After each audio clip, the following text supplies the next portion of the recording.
Hello my dear students, जय Jagannath to all, wish you happy Holi to all. तो ये होली तुम पई शुभदायक हो, रंगर पर्व तुम पई एमिति रंग आणु तुम जीवन रंगमय हो जाओ, या मोर ठाकुरଙ୍କ पाखरे प्रार्थना। तो ए वीडियोटी होची तमर कोन शेष ब्रह्मास्त्र फॉर योर महामाराथन क्लास ऑफ बीएसएम, बुझि पाइलो। तो ए वीडियो रे हम डिस्कशन करिया पे जाउचे कोन ना बहु पिला मानकर क्वेश्चन आसुची जे सर हमें जानिचु बुझि पारुचु कि लिखिबा हम पक्षरे कष्ट होची बीएसएम। तो सही कष्टटा को वर्तमान हमें दूर करिबा, बुझि पाइलो। कारण मो पाखरे एमिति एक सीक्रेट राज अछि जो राज द्वारा कि मु तमर जहा जहा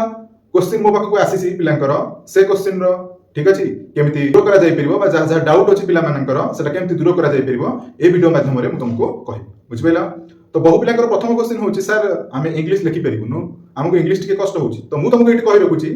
marks not given for difficult English, marks given for correct points written in simple and clear language. Is that clear? तो एमती ही लिखले तुमको मार्क मिलिबो, बुझ पाइलो।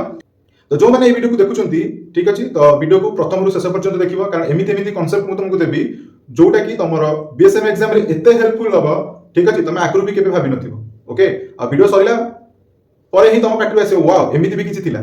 ठीक अछि। तो सेइ भले किछि सीक्रेट राज आ सीक्रेट सूत्र, ठीक अछि, जोटा कि तमे कहि परिबो बीएसएम लेखिया पई सीक्रेट सूत्र सब कोन, ठीक अछि, जोटा कि हमें बीएसएम एग्जाम रे व्यवहार करि परिबो, ठीक अछि। Then after watching this video you should not say sir I don't know what you write, I don't know what you write. तो बुझ पले कोन कहली पिला माने। तो एमिति किछि किछि राज मु आनिछि, ओके, जोटा कि ए वीडियो माध्यम में डिस्कशन करिबा, ठीक अछि। तो चलो आ देरी न करी सीधा सलक हमें हमर क्लास को स्टार्ट करिबा, ओके।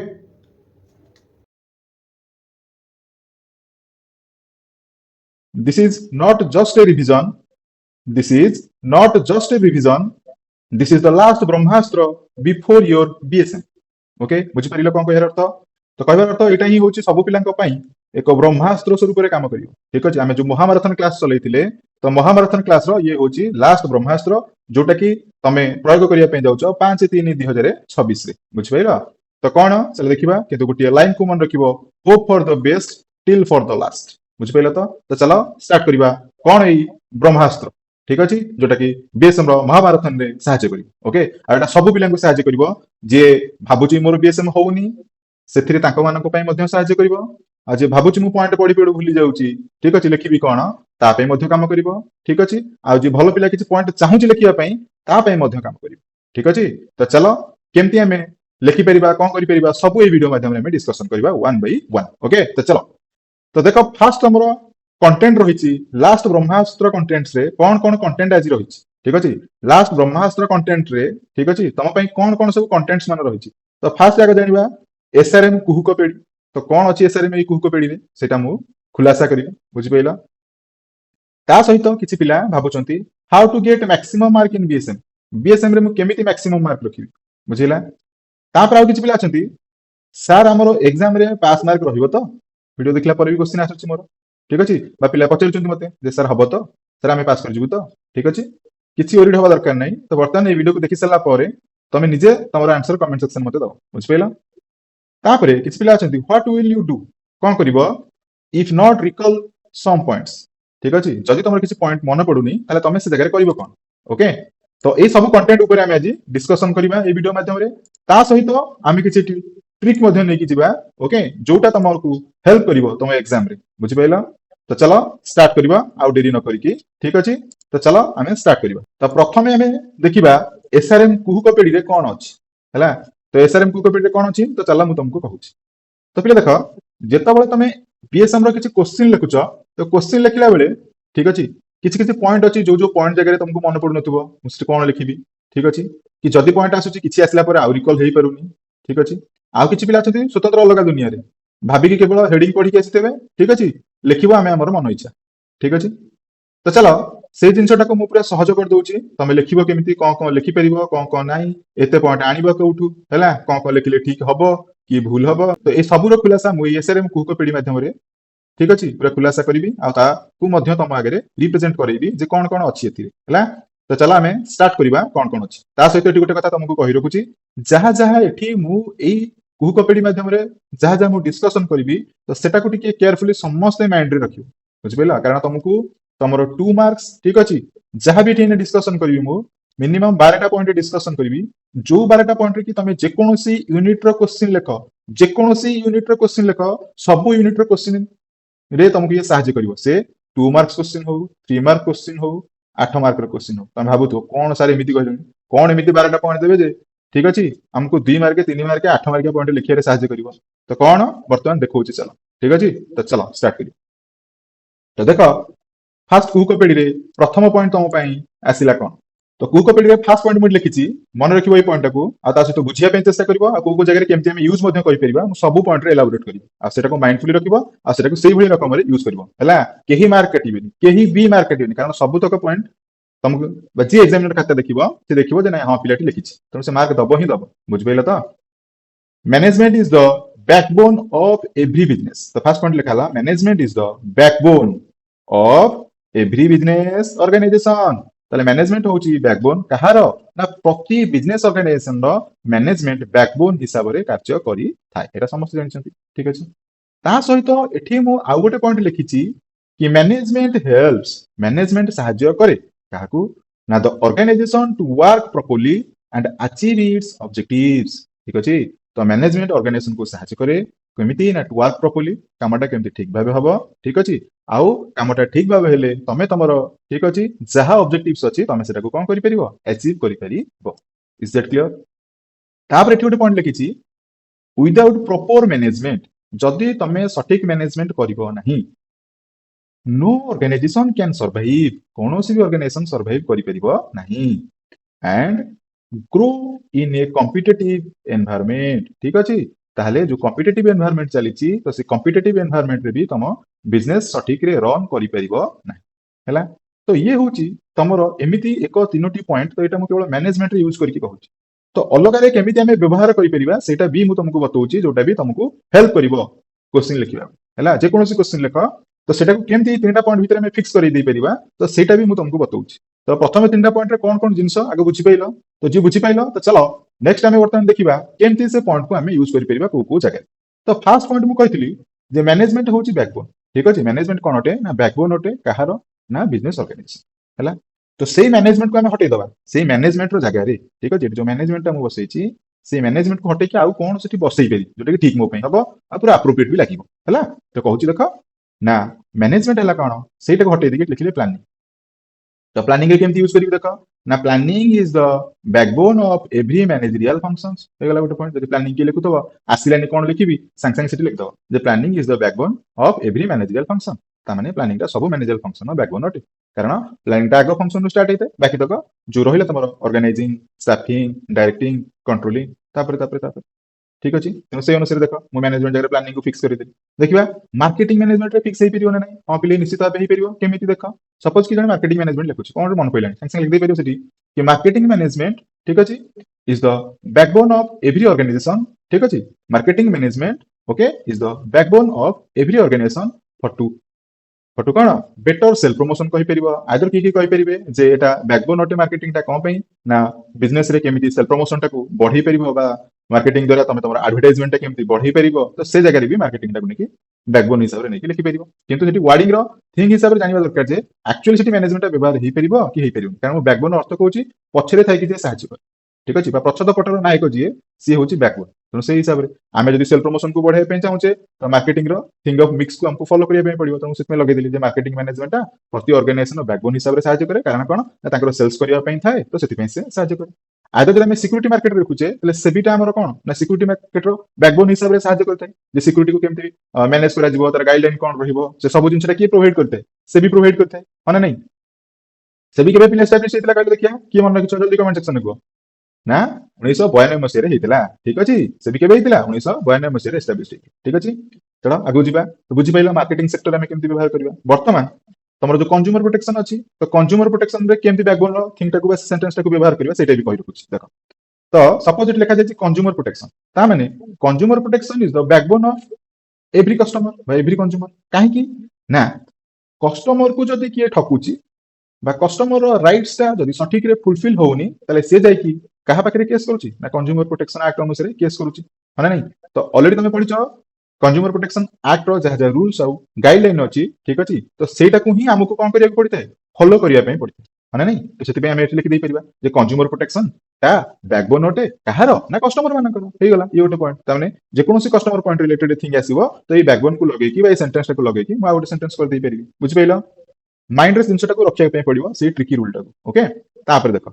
ନେକ୍ସଟ ପଏଣ୍ଟ ଥିଲା ମ୍ୟାନେଜମେଣ୍ଟ ହେଲ୍ପ ଦ ଅର୍ଗାନାଇଜେସନ ତାମାନେ ମ୍ୟାନେଜମେଣ୍ଟ କଣ କରେ ଅର୍ଗାନାଇଜେସନ କୁ ସାହାଯ୍ୟ କରେ ଆମେ ପଢିକି ସେପଟେ ଆସିବୁ ଠିକ ଅଛି ତ ସେଇ ଜିନିଷଟା ମୁଁ ଲେଖିଦେଇ ପାରିବି ମ୍ୟାନେଜମେଣ୍ଟ ଜାଗାରେ ପ୍ଲାନିଂ ये planning help the organisation to work properly and achieve its objective ଯଦି ଅର୍ଗାନାଇଜିଂ ପଡିଛି ତାହେଲେ ଅର୍ଗାନାଇଜିଂ ଲେଖି ଦେଇପାରିବେ organizing help the organization to work properly and achieve its objective ଠିକ ଅଛି staffing help the organization to work properly and achieve its objective directing ମଧ୍ୟ ସେୟା controlling ମଧ୍ୟ ସେୟା ଠିକ ଅଛି ଲାଗିପାରିଲାନି ଏତେ ଜାଗାରେ ତ ସେମିତି ଯଦି କଞ୍ଜ୍ୟୁମର ପ୍ରୋଟେକ୍ସନ ଲେଖୁଛ ତାହେଲେ ସେମିତି ଲେଖି ଦେଇପାରିବ କି କଞ୍ଜ୍ୟୁମର ପ୍ରୋଟେକ୍ସନ ହେଲ୍ପସ ଦ କଷ୍ଟମର ଠିକ ଅଛି କଣ ପାଇଁ ନା to provide maximum guidelines ठीक ଅଛି and maximum rights how to redressal its things ठीक ଅଛି ମାନେ ଯାହା ଯାହା କଷ୍ଟମର ଭୋଗୁଛି ବୁଝିପାରିଲା ଆଫ୍ଟର ଯେତେବେଳେ ଜିନିଷ ପରଚେଜ କରିସାରୁଛି ହେଲା ତ ଆଫ୍ଟର ଜିନିଷ ପରଚେଜ କରିଛି ଯାହା ଯାହା ଜିନିଷ ଭୋଗୁଛି ମାନେ ତାକୁ ଯଦି ସଠିକ ଜିନିଷ ମିଳିଲାନି ସେ ଯଦି ମୂର୍ଖ ଅଟେ ସେ ଜାଣିପାରୁନି ତାହେଲେ ବହୁତ ସାରା ଲୋକ ବହୁତ ଜିନିଷରେ ଠକି ପାରୁଛନ୍ତି ତେଣୁ ତାଙ୍କ ପାଇଁ କିଛି ରିଡ୍ରେସାଲ ପ୍ଲାନ୍ ଅଛି ବା କିଛି ରିଡ୍ରେସାଲ ଥିଙ୍ଗ ଅଛି କଞ୍ଜ୍ୟୁମର ପ୍ରୋଟେକ୍ସନ ଆକ୍ଟରେ ସେ ଯୋଉଟାକି କେସ୍ କରିପାରିବ ତ ସେଇଟା ବି ମୁଁ ଲଗେଇ ଦେଇପାରିଲି ଯେ ଅମକ ହେଲ୍ପ କଲା ପାଇଁ ବୁଝିପାରିଲ ନା ଜାଣିପାରିଲାନି କିଏ ସେ ତ ଏମିତି ତମେ ୟୁଜ କରିପାରିବ କିନ୍ତୁ ୟୁଜ କରିବା ପୂର୍ବରୁ ଯୋଉ ଥିଙ୍ଗ କହିଲି ସେଇ ଥିଙ୍ଗ କୁ ଟିକେ ନୋଟିସ କରିବ ଆଉ ସେଇଭଳିଆ ବ୍ୟବହାର କରିବ ଯେ କି ଏକ୍ସାମିନର ଖାତା ଦେଖିଲା ବେଳେ ତମର ମାର୍କ ଗୋଟେ ବି କାଟି ପାରିବ ବୁଝିପାରିଲ ତ ଓକେ ତାପରେ ନେକ୍ସଟ କୁକ ଅପ୍ ର ବାକି ପଏଣ୍ଟ ସେମିତି ଦେଖିବା ୟୁଜ କରିବା ତାପରେ ଅଛି କଣ ଦେଖ ଇଟ୍ ଇଜ ଭେରି ଭାଇଟାଲ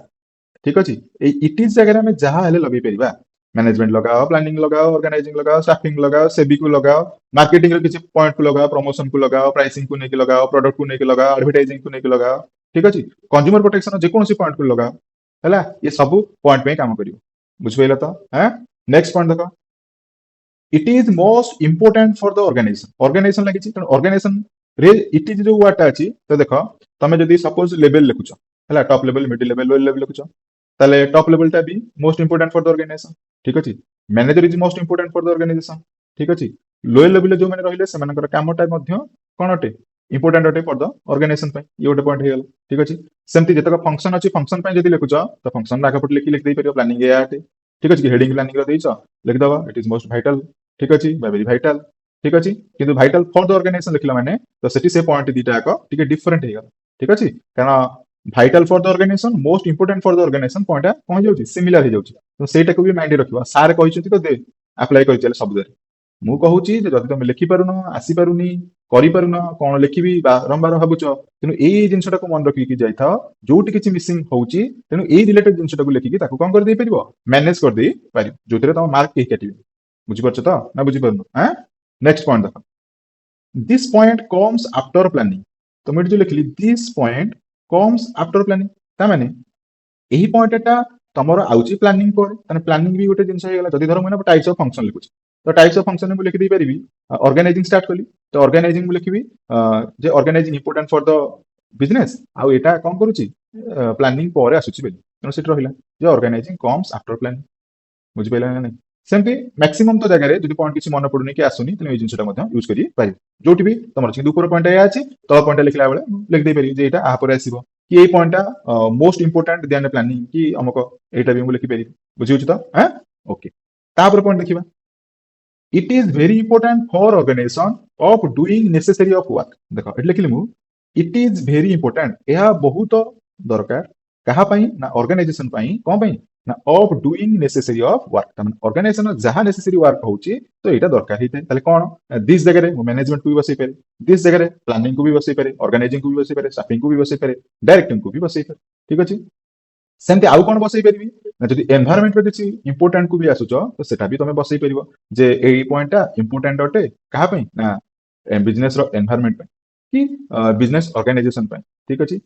ना बुझ पाइलनी आ जदि सेबी रो लिखुचो ताले सेमति लिखि परिबो जे SEBI is the very important ठीक अछि फॉर एवरी ऑर्गेनाइजेशन कोन पई ना they doing their necessary of work से इंपोर्टेंट कि तार ऑब्जेक्टिव सेबी लिखुतो ताले भर्ती कर दे परिबो किछ असुविधा नै बुझिछ ना नै नेक्स्ट तापरे it is very important function of management और बिजनेस तापर कहला it is very important function of management और बिजनेस ता माने मोदी फंक्शन लिखुची फंक्शन आ किछ पॉइंट मन न पडुची ताले मु एटा हेडिंग बसै दे परिबी जे planning function is very important function of management ठीक अछि कि planning function is the very important managerial function भी कहि परिबी ठीक अछि कि सपोज मु मार्केटिंग रो किछ ऑब्जेक्टिव लिखुची तो मु एठले लिखि परिबी कि the objective is very important for the marketing management. ठीक अछि सेबिरो किछ पॉइंट लिखुचो तो लिखि देई परिबो that the point is very important for the security purposes. ठीक अछि कि capital market is a very important for the financial market. ठीक अछि ना बुझ पाइलन कि कस्टमर किछ राइट्स ऑफ द पॉइंट लिखुचो ठीक अछि सेटा लिखि परिबो it is very important point बा very important thing for the customer. ठीक अछि एमति बा ताको मैनेज करि परिबो। ओके नेक्स्ट पॉइंट देखिबा बहिरे भी पॉइंट गुड़ा प्रायतः तुमर अच्छी गोटे गोटे जगह है तो से अनुसार मु कलेक्टिंग करके तुमको दउछि जे कौन लिखिले कौन हेई परिबो। तापर एठी लिखाई देखो इट इज फास्ट स्टेप और फास्ट फंक्शन ऑफ मैनेजमेंट है इट इज जगह रे तुम जहाँ कहले बसई परिबो किंतु पॉइंट को देखि मु प्लानिंग लिखली तो प्लानिंग हैला मोर फास्ट स्टेप और first function of management. Suppose मु ऑर्गेनाइजिंग स्टार्ट करूछि तो किछ धर मन पडुनी तो मु स्टार्ट कर दे परिबि जे organizing is very vital for the management. Okay it comes after planning but it is the second step of organizing. Okay तो सही अनुसार मुझे बुझाऊँ ऑर्गेनाइजिंग प्लानिंग मैनेजमेंट को लेकिन कहली तो तुम सेमती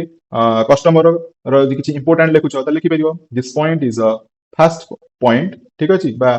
fast step okay first importance for the customer. ठीक अच्छे तो यहाँ एमती लिखिक तुम एडजस्ट कर अरे आगू आगू लिखिपर माने नहीं। ओके नेक्स्ट आउ कौन पॉइंट देखा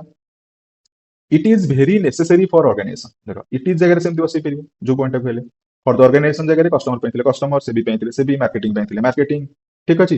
मार्केटिंग प्रमोशन जो अच्छी प्रमोशन प्रमोशन अमक ठीक अच्छे कि ये पॉइंट तुम स्कीमिंग प्राइसिंग इंपोर्टेंट अटे ठीक अच्छे कि यहाँ तुम फाइनेंशियल कैपिटल मार्केट इंपोर्टेंट अटे सेमती भी आज नेसेसरी हिसाब से लगे पार कि जो लगे जो पॉइंट गारा मारिक कहूँ ये चेंज कर बस से चेंज करदेव हो अधिक किसी दरकार नहीं बुझेगा। Next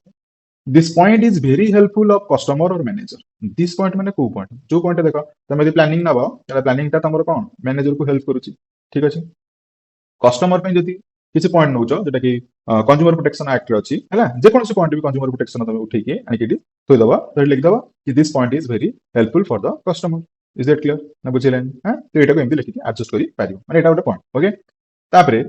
before organisation planning function is come fast the organisation एटले मुझे लिखी बिफोर ठीक अच्छे जो लिखा है तुम before organising organisation planning function is come fast the organisation है माने आमे ऑर्गेनाइजेशन को जीवा पूर्व प्लानिंग फंक्शन टा आमर प्रथमे पड़े कोठी लिखा बेटा एटा ऑर्गेनाइजेशन पॉइंट लिखा नुह कि प्लानिंग पॉइंट लिखा सेमती तुम जदि फाइनेंशियल मार्केट फंक्शन लिखुच लिखि दे परिबो एई फंक्शन टा आगे आसीबो ए फंक्शन टा पछे आसीबो ठीक अछि मार्केटिंग रे किछ ऑब्जेक्टिव्स लिखुच तो लिखि दे परिबो ए ऑब्जेक्टिव टा आगे ए ऑब्जेक्टिव टा परे कि तार फंक्शन लिखुच मार्केटिंग रो सेटा सेंटर एडजस्ट करके लिखि परिबो ठीक अछि दीज आर द पॉइंट्स ठीक अछि वेरी वेरी वाइटल जो मानको को लागुची जे मोर ए जगह न मन पइला ठीक अछि ताले ये पॉइंट को तुम मन रखिथा से जगह से पकईकि तुम एडजस्ट करके कौन कर दे परिबो लिखि दे परिबो जोथि पई कि तुमरो मार्क केही भी काटिबे नाही बुझ पाइला तो आउ भी जो मानको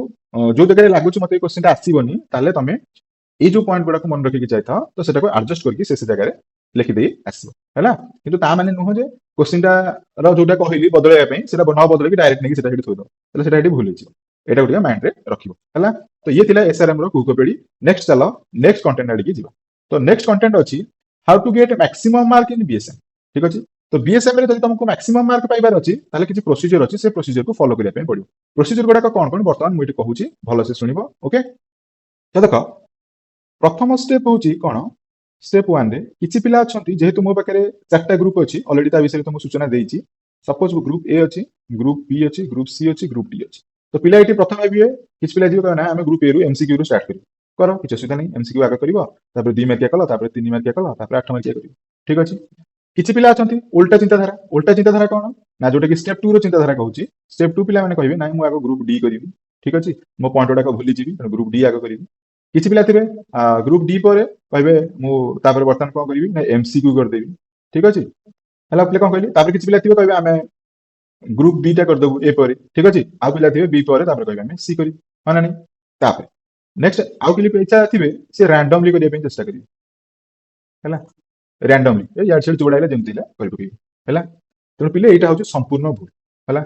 तो जो पिला को स्टेप 1 जोटा पिला कहिला जे मते ई अनुसार आउची मु ई अनुसार करबी एटा ता पे ठीक ठीक अछि आउ जे एटा भी भाबिची एटा भी ता पे ठीक किंतु जे रैंडमली भाबुची तो सेटा संपूर्ण ता पे भूल हला तले ठीक प्रोसीजर टा कोन तुमको को प्रोसीजर करबा दरकार हला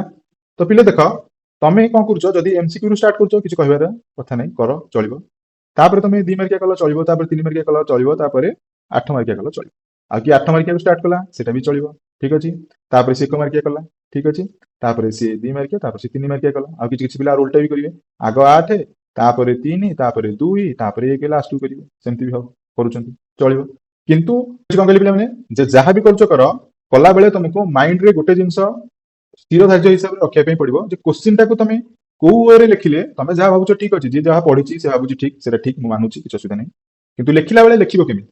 ଠିକ ଅଛି। ତ ମନେ ରଖ, ଲେଖିଲା ବେଳେ ପ୍ରଥମେ ତମକୁ କଣ କରିବାକୁ ପଡିବ, ଯୋଉ କୋଶ୍ଚିନ୍, ଯୋଉ part of the group question କୁ ତମେ ଯାଉଛ, ଯାଅ, ଏ କୁ ଯାଅ, ବି କୁ ଯାଅ, ସି କୁ ଯାଅ, ଡି କୁ ଯାଅ। କାରଣ ଏ ଯେହେତୁ ଏମସିକ୍ୟୁ ରହୁଛି, ତେଣୁ ତାର ତମେ ତା ନମ୍ବରିଂ ଅନୁସାରେ ହିଁ ଲେଖିବ, ତାକୁ ତମେ କିଛି ବି ଏପଟ ସେପଟ କରିପାରିବ ନାହିଁ,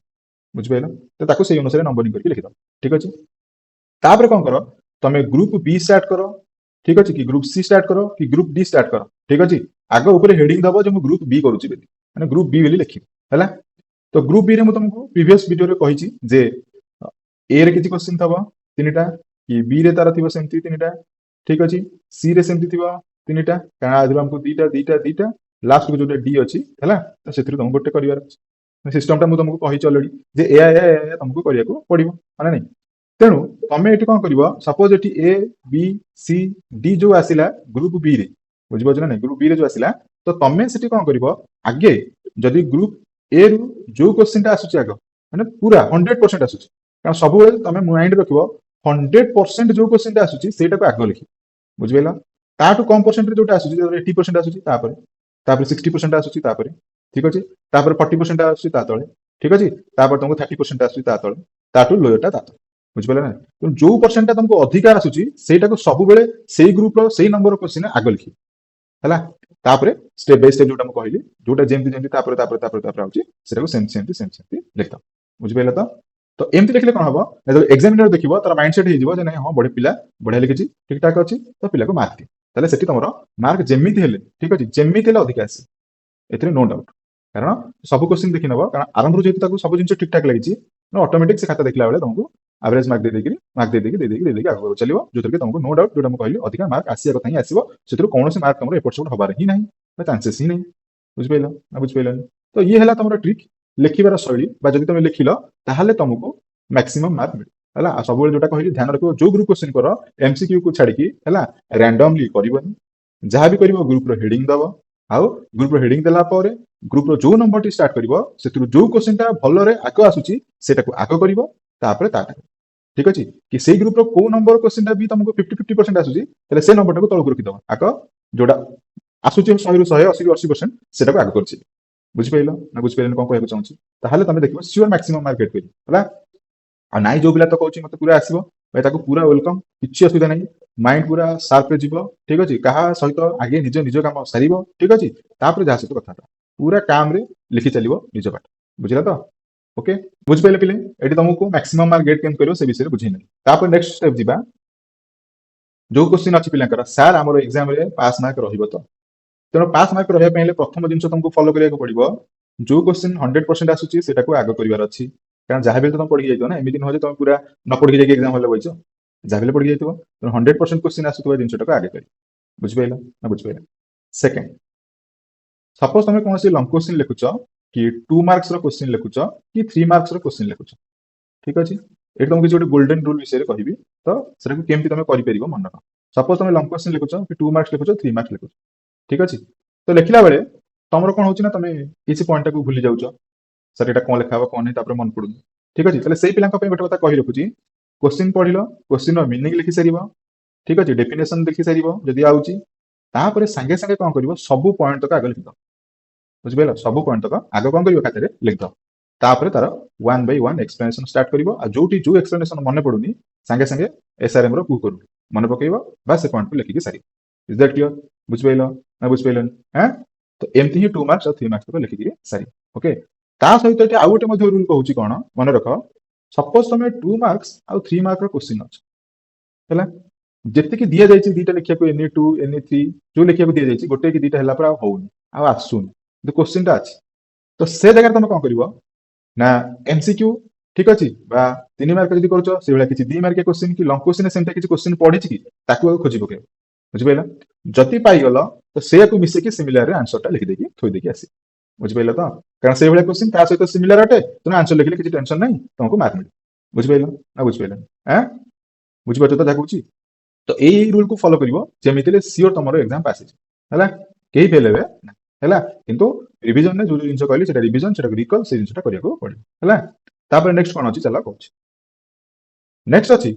what will you do if not recall some points. Okay, ତ ଯଦି କାହାର କିଛି ପଏଣ୍ଟ ମନେ ପଡୁନି ମୁଁ କଣ ଲେଖିବି, ହେଲା, ତାହେଲେ ମୁଁ ସେ ଜାଗାରେ କଣ କରିବି? ତ ମୁଁ ଏଠି ଆ ପୂର୍ବରୁ ଜଷ୍ଟ କହୁଥିଲି, ତ କଣ କହୁଥିଲି ନା ଦେଖ, ପ୍ରଥମେ ତମେ ଯଦି ଲଙ୍ଗ କୋଶ୍ଚିନ୍ ଲେଖୁଛ ବର୍ତ୍ତମାନ, ତ ଲଙ୍ଗ କୋଶ୍ଚିନ୍ ଯାହା ବି ହେଲେ ମୁଁ 7-8ଟା ପଏଣ୍ଟ ପଢିକି ଯାଇଥିବା, ତେଣୁ ସାଙ୍ଗେ ସାଙ୍ଗେ ରିଭାଇଜ ବି କରିଥିବା, ସବୁ କରିଥିବା, କିନ୍ତୁ ଲେଖିବା ଟାଇମରେ ମନେ ପଡିବନି। ତ ପିଲେ ତମେ କଣ କରିବ, ଯେହେତୁ ତମ ଖାତାରେ 32 ପେଜ ଅଛି, ଠିକ ଅଛି, 32 ପେଜର ସବା ଲାଷ୍ଟ ପେଜକୁ ଯାଇକି କିଛି କିଛି ପଏଣ୍ଟ କଣ କରିବ, ଛାଡି ଦେଇଥିବ, ଯୋଉଟା ତମକୁ ଲାଗୁଛି ନା ହଁ ଏଇଟା ପଢିଥିବ, ହେଲା, ଯେଟା ମନେ ପଡୁନି, ବାରମ୍ବାର ପଢି ପଢି ଯାଇଥିବ, ଜଷ୍ଟ ଟିକେ ଟିକେ ଛାଡି ଦେଇଥିବ। ବୁଝିପାରିଲ ତ? ହେଲା, ସିକ୍ରେଟ ରୁଲ, ମାନେ ଏଟା କାହା ଆଗରେ ସେୟାର କରିବନି, ବୁଝିଲା? ସବୁ ଯଦି ସେମିତି କରିବ ତାହେଲେ ମୁଁ ହଇରାଣ ହେବି। ବୁଝିପାରୁଛ ନା ନାଇଁ? ତେଣୁ ବୁଝିପାରୁଛ ତ? ଏଟା ହେଲା ସିକ୍ରେଟ ରୁଲ, ତେଣୁ ଏଟା ତମେ ତମ ପାଖରେ ବୁଝି ରଖିବ। ହେଲା, ମାନେ ତମେ ଭାବୁଛ ଏଟା ପଢିଥିବ, ଏଇ ପଏଣ୍ଟରେ ଏଇ ଜାଗାରେ ମୁଁ ଟିକେ ମନେ ପଡୁନି, ବାସ୍ କିଛି ନାହିଁ, ଖାତା ଯେହେତୁ 32 ପେଜ ତମେ ତ ସାରିପାରିବ ନା, ତ 32 ପେଜର ସବା ଲାଷ୍ଟ ପେଜ ଆଡିକି ଯାଇକି କିଛି କିଛି ଟିକେ ଠାରିଦବ। ଠିକ ଅଛି, ବାସ୍ ଜଷ୍ଟ ଜଷ୍ଟ ଠାରିଥିବ, ସେଥିରେ କିଛି ଟେନସନ ନାହିଁ, କିଛି ନବା ଟେନସନ ନବା ଦରକାର ନାହିଁ। ତ ସେଠି ଠାରି ଦେଇଥିବ, ଠାରି ଦେଇଥିଲା ପରେ ଦେଖିଲ ଯଦି ସେ କୋଶ୍ଚିନ୍ଟା ପଡିଛି, ତାହେଲେ ତମେ ଆଗ ତାକୁ ଲେଖିଦବ। ବୁଝିପାରିଲ? ନଚେତ କଣ କରିବ ନା, ଯେହେତୁ ସାଙ୍ଗେ ସାଙ୍ଗେ ପଢିକି ଯାଇଛ, କୋଶ୍ଚିନ୍ ଦେଖିଲା ପଡିଛି ମାନେ, ତାହେଲେ ସେଇ ଲଙ୍ଗ କୋଶ୍ଚିନ୍ ରୁ ହିଁ ତମେ ଷ୍ଟାର୍ଟ କରିଦବ। ବୁଝିପାରିଲ ତ? ଆଉ ଯଦି 3 ମାର୍କରେ ପାଉଛ, ତାହେଲେ ଯୋଉ ପଏଣ୍ଟ ଏଠି କହିଲି ଯେ ତାର ପଏଣ୍ଟକୁ ଜଷ୍ଟ ହାଲକା କି ତମେ 32 ପେଜ ଭିତରେ ଅଥବା ଲାଷ୍ଟ ପେଜ ଆଡିକି କୋଉଠି ଟିକେ ଟିକେ ଠାରି ଦେଇଥାଅ। ଠାରି ଦେଇଥିଲେ ଠିକ ଅଛି, କୋଶ୍ଚିନ୍ ତ ଲେଖିବାକୁ ମନା କରିବେ, ତେଣୁ ସେଥିପାଇଁ ତମେ କଣ କରିବ, ଲାଷ୍ଟକୁ ଯାଇକି ସେଇ ପେଜରେ ଟିକେ ଟିକେ ଠାରି ଦେଇଥିବ, ପେନସିଲରେ କି ଯୋଉଥିରେ। ପେନସିଲ ନେଇଥିବ, ବହୁତ ବଢିଆ କଥା, ପେନସିଲ ରବର ନେଇଥିବ, ସେଟା ଟିକେ ଠାରିଦବ। ପେନସିଲ ରବରରେ ଠାରି ଦେଇଥିବ, ଯେତେବେଳେ ଲେଖିବା ଷ୍ଟାର୍ଟ କରିବ, ସାଙ୍ଗେ ସାଙ୍ଗେ ମନେ ନ ପଇଲେ ସେଠିକି ଯାଇକି ଦେଖିଦେଲ, ଏଟା ଆସିକି ଲେଖିଦବ, କିଛି ଟେନସନ ନାହିଁ। ପଏଣ୍ଟ ବି ରିକଲ ହେଇଗଲା, ପାଠ ଲେଖାକୁ ଲେଖା ବି ହେଇଗଲା। ବୁଝିହେଲା? ଯଦି ସପୋଜ ପଏଣ୍ଟ ଲେଖିଦେଇଛ, ପଏଣ୍ଟ ଲେଖିଲା ପରେ ଭିତରେ ମନେ ପଡୁନି କଣ ଲେଖିବି, ଠିକ ଅଛି, ତେଣୁ ଭିତରେ ଲେଖିବା ପାଇଁ ହେଲେ କଣ କରିବ ନା, ଦରାଣ୍ଡିବ କୋଶ୍ଚିନ୍ଟା ଆଗ, କୋଶ୍ଚିନ୍ ଦରାଣ୍ଡିବ, ସିମିଲାର ଆଉ କିଛି ପଡିଥିଲା କି, କାରଣ କୋଶ୍ଚିନ୍ଟା ଆଗ ପଡିବ ନା, ତେଣୁ ଦରାଣ୍ଡିବ। ଯଦି ସିମିଲାର କିଛି ନ ପାଇଲ, ଯୋଉ 12ଟା ରୁଲ ତମକୁ କହିଲି ବା ଯୋଉ 12ଟା ପଏଣ୍ଟ କହିଲି, ତେଣୁ ସେଇ ପଏଣ୍ଟକୁ ୟୁଜ କରିକି ଲେଖିବା ଷ୍ଟାର୍ଟ କରିବ, ଆଉ ସେଠି ଟାଇମ ୱେଷ୍ଟ କରିବ ନାହିଁ। ବୁଝିହେଲା ତ? ତାହେଲେ ତମ ପଏଣ୍ଟ ବି ପୂରଣ ହେଇଯିବ, ଠିକ ଅଛି, ତମ ଲେଖା ବି କମ୍ପ୍ଲିଟ ହେଇଯିବ, ମାଇଣ୍ଡରେ କିଛି ଦ୍ୱନ୍ଦ୍ୱ ବି ରହିବନି ଯେ ମାର୍କ ଆସିବ କି ଆସିବ, ମାର୍କ ସିଓର ଆସିବ। ବୁଝିପାରିଲ? ତ ଇଏ ଥିଲା ଆଜିର ଟ୍ରିକ୍ ତମର, ଯୋଉ ଯୋଉ ପିଲାମାନେ ଏମିତି ସବୁ କୋଶ୍ଚିନ୍ ମତେ ପଚାରିଥିଲ, ଠିକ ଅଛି, ଆଉ କଣ କଣ କେମିତି ଲେଖି ପାରିବ, ସେ ସବୁ ବିଷୟରେ ମୁଁ ତମକୁ ଡିଟେଲ୍ସରେ କହିବି। ଯଦି ବି ତା ବାଦ କିଛି ଡାଉଟ୍ ରହୁଛି, ତାହେଲେ ମତେ କମେଣ୍ଟ କରିକି ଜଣାଇ ପାରିବ, ଅଦରୱାଇଜ ଟେଲିଗ୍ରାମ ଚ୍ୟାନେଲରେ ଜଏନ୍ କରିକି ମତେ ପଚାରି ମଧ୍ୟ ପାରିବ। ଓକେ, ତା ସହିତ ଆଉ ଗୋଟେ ଜିନିଷ କହି ରଖୁଛି ପିଲେ, ଯେତେବେଳେ ତମେ ଲଙ୍ଗ କୋଶ୍ଚିନ୍ ଲେଖୁଛ, ଠିକ ଅଛି, ଲଙ୍ଗ କୋଶ୍ଚିନ୍ ଲେଖୁଛ, ତ ଲଙ୍ଗ କୋଶ୍ଚିନ୍ ମନେ ରଖିବ, ଯଦି କୋଉ ଜାଗାରେ ମିନିଂ ରୁ ଷ୍ଟାର୍ଟ କରାଯାଇଛି କି ଡେଫିନେସନ ରୁ ଷ୍ଟାର୍ଟ କରାଯାଇଛି, ପଚାରିଛି what is management, what is planning and explain its characteristics, ଠିକ ଅଛି, ତେଣୁ ସେ ଜାଗାରେ ଯଦି ତମେ ଟିକେ ଇଣ୍ଟ୍ରୋଡକ୍ସନ ଲାଇନ ଦେଇପାରିବ ତ ଭଲ କଥା, ଯୋଉମାନେ ଭଲ ପିଲା ଅଛି, ଠିକ ଅଛି, ଯୋଉମାନେ ଚାହୁଁଛ ଯେ ହଁ ମୋର ପ୍ରାକ୍ଟିକାଲ ଆଉ ଥିଓରି ମିଶେଇକି 90+ ସ୍କୋର ମ୍ୟାନେଜମେଣ୍ଟ ଦରକାର, ତାହେଲେ ସେ ଟିକେ ଇଣ୍ଟ୍ରୋଡକ୍ସନ ଦେଇଦବ 2-3 ଲାଇନ, ତାପରେ ମିନିଂ ତାର ଲେଖିବ, ଠିକ ଅଛି, ପ୍ଲାନିଂ ର, ସପୋଜ ଏଠି ପ୍ଲାନିଂ ର ପଚରାଯାଇଛି କୋଶ୍ଚିନ୍ ତମକୁ କି ଡିଫାଇନ୍ଡ ପ୍ଲାନିଂ, ଠିକ ଅଛି, defined planning and explain its characteristics, ତେଣୁ ଫାର୍ଷ୍ଟ ତାର ପ୍ଲାନିଂ ର କଣ ରଖିବ, ଇଣ୍ଟ୍ରୋଡକ୍ସନ, ତାପରେ ମିନିଂ, ତାପରେ ଡେଫିନେସନ। ବୁଝିପାରିଲ ତ? ଏଠି ହେଲେ ତମକୁ ଯେହେତୁ 300ରୁ 350 ୱାର୍ଡ ଦରକାର ଅଛି, ତେଣୁ ଆରାମସେ ହେଇଯିବ, ଠିକ ଅଛି, ତାପରେ ପ୍ଲାନିଂ ର ଯାହା ଯାହା କ୍ୟାରେକ୍ଟରିଷ୍ଟିକ ଅଛି ଲେଖିଚାଲିବ। ହେଲା, ତ ମିନିମମ୍ ଟ୍ରାଏ କରିବ, ଠିକ ଅଛି, ମିନିମମ୍ ଟ୍ରାଏ କରିବ 4 ରୁ 5 ଲାଇନ ର ସେଣ୍ଟେନ୍ସ ଲେଖିବା ପାଇଁ। ସେଣ୍ଟେନ୍ସ ମାନେ ବୁଝୁଛ ତ, ଯୋଉଠି ଫୁଲ ଷ୍ଟପ୍ ଦଉଛି ସେଇଟା ହଉଛି ସେଣ୍ଟେନ୍ସ। ଆଉ ଜଣେ ଭାବୁଥିବ ସେ ରୋଲିଂ ପେଜ ଯୋଉ ଅଛି, ମୁଁ ରୋଲିଂ ପେଜ ଗୋଟେ ଲେଖିଦେଲି, ସେ ହେଲା ଗୋଟେ ସେଣ୍ଟେନ୍ସ, ସେ ହେଲା ଭୁଲ। ସେଣ୍ଟେନ୍ସ ହଉଛି ଯୋଉଠି ଫୁଲ ଷ୍ଟପ୍ ମାଇଲା ମାନେ ସେଇଟା ହେଲା ଗୋଟେ ସେଣ୍ଟେନ୍ସ, ସେଇଟା ସେଇଠି ସରିଲା, ଆଉ ସେଇ ଅନୁସାରେ ତାକୁ କମ୍ପ୍ଲିଟ କରିବ। ବୁଝିଲା? ତ ସେଇ ଅନୁସାରେ ଲେଖି ଚାଲିବ, ଦେଖିବ ଆରାମସେ ତମର 300ରୁ 350 ୱାର୍ଡ ହେଇଯିବ, ଆଉ ଟେନସନ ନବାକୁ କିଛି ପଡିବ ନାହିଁ। Is that clear? ବୁଝିପାରିଲ? ତା ସହିତ ଆଉ କିଛି ପିଲା ଅଛନ୍ତି ଯୋଉମାନେ ଭାବୁଛନ୍ତି ଯେ ନା ଆମକୁ ଭାଷ୍ଟ ଇଂଲିଶ ଲେଖିବା ପାଇଁ ପଡିବ, ତ ସେଇଟା ହଉଛି ପିଲେ ସମ୍ପୂର୍ଣ୍ଣ ଭୁଲ। ତମକୁ ଭାଷ୍ଟ ଇଂଲିଶ କିଛି ଲେଖିବା ଦରକାର ନାହିଁ, ପୁରା ସିମ୍ପଲ ଲାଙ୍ଗୁଏଜରେ ଇଂଲିଶ ଲେଖିବ, ଠିକ ଅଛି। ଏଠି ତମର ଗ୍ରାମାର ଚେକ୍ କି ସ୍ପେଲିଂ ଚେକ୍ ଏତେ ଅଧିକା କେହି କରିବେ ନାହିଁ, ବାସ୍ କୋଶ୍ଚିନ୍ ତାଙ୍କର ସେନ୍ସ ଆଉଟ ଅଫ୍ ହଉଥିବା ଦରକାର, ମାନେ ଯେ ଖାତା ଦେଖୁଛି ସେ ବୁଝୁଥିବା ଦରକାର ଯେ କୋଉ ସେନ୍ସରେ ତମେ କୋଉ ଜିନିଷଟା ଲେଖୁଛ, ବାସ୍ ଏତିକି ହେଲା ଜିନିଷ। ଆଉ ଇ ଜାମ ଆର କୋଉଠି ଲାଗିବା କଥା, ହାଜେ ହାବେ ସୁଡୁ ମେ ମାଇଟି କୁଡୁ କୋଉଠି ବ୍ୟବହାର କରିବା କଥା, ମୁଁ କରିପାରିବିନି, ସେଥିପାଇଁ ଟେନସନ ଜମା ନବନି। ବୁଝିପାରିଲ ତ? ତ ଏଇ ୱେକୁ ଫଲୋ କର, ଦେଖିବ 100% ସିଓର ତମର ବିଏସଏମ ରେ ଭଲ ମାର୍କ ରହିବ, ଆଉ ଯେ ପାସ୍ ବି କରିବ, ମାନେ ଡରୁଛି ନାହିଁ ପାସ୍ ହେବି କି ନାହିଁ, ସେ ନିଶ୍ଚିତ ଭାବେ ପାସ୍ କରିଯିବ। ଏଇ ଜିନିଷକୁ ଫଲୋ କରିବ, ଆଉ ଅଲରେଡି ଯୋଉ ଯୋଉ ଜିନିଷ ତମକୁ ଭିଡିଓରେ କୁହାଯାଇଛି ବା ମାରାଥନ କ୍ଲାସରେ ଯାହା ଯାହା ସବୁ କୁହାଯାଇଛି ତାକୁ ମଧ୍ୟ ଫଲୋ କର, ଯେମିତି ହେଲେ ତମର ଏକ୍ସାମ ଭଲ ହବ, କୌଣସି ଡରିବାର ଏଥିରେ ନାହିଁ। Is that clear? ବୁଝିପାରିଲ ଯାହା ଯାହା କହିଲି, ନା କାହାର ଆଉ କିଛି ପଚାରିବାର ଅଛି? ହଁ, ତେଣୁ ଆଜି ପାଇଁ ରହିଲୁ, ପୁଣି ଦେଖା ହବା ଆଉ ଏକ ଭିଡିଓରେ। Wish you all a very very best of luck for your exam. ଏକ୍ସାମକୁ ପୁରା ରକ୍ କରିକି ଆସ, ଠିକ ଅଛି। आ कौन कौन है एग्जाम रे सब कहब निश्चित भाव कार केते मार्क एमसीक्यू रहिला 2 3 8 मार्क केते रहिला कि नाही भलो एग्जाम गला ना नाही सियोर जणियो ठीक अछि रहउची धन्यवाद पुणी देखा हवा तमरो को एग्जाम नेक्स्ट एग्जाम तमरो अछि कोन बीएमएस तो बीएमएस रे देखा हवा हला रहउचु बाय बाय।